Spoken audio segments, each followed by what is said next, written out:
Hello! So you made it through the first unit. Great job. We are starting the second unit today. We are in Unit 2, Session 1. So you know the best ways to access that folder. It's either going to be up here in the updates or it's going to be over here in materials.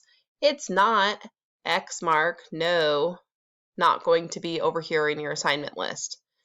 That just tells you what you haven't done yet, basically. So come over here to Fall Semester.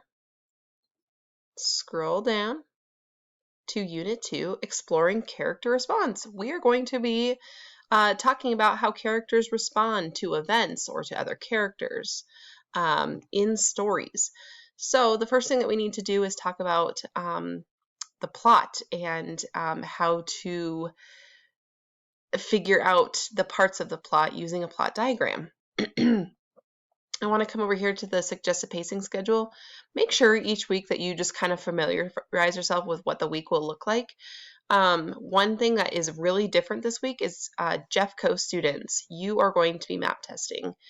Southwest School and Dolores students, you don't need to worry about this, but if you are full-time or part-time at JVA in Jeffco, you will be taking the map test on Tuesday at 12 o'clock. Mrs. Neville will be sending out information. If you do not get anything by Monday evening, let me know, and I will make sure that she knows that you don't have directions for how to do this. So you'll notice that on Tuesday I did not give you any other assignments. This test will take you probably about an hour. So if you want to do other ELA assignments on this day, great. If not, totally fine. Just follow the pacing schedule. One thing to note, so, you'll go through a few, I want you guys to go through probably some review, but I'll have you take notes on it. That way that you're fresh and you know what you're doing, you have your feet under you.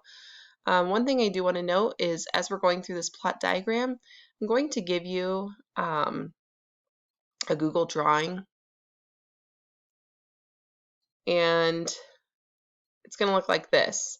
Now, if you can see, I can edit that, but when you open that up, I have not given you edit privileges. You have to make a copy of that, and then you'll be able to edit it. If you're having any trouble with the directions, watch Mr. Self explain the directions. He knows what he's talking about. Sometimes a lot better than I do. Let's see, anything else to know about this week? That's it. You are going to be reading a short story at the end of the week. There are no assignments associated with it until next week, but it would be good to briefly skim it so that you are familiar with it next week so that you can do your activities with it. Great. Let me know if you need anything. Other than that, have a great week.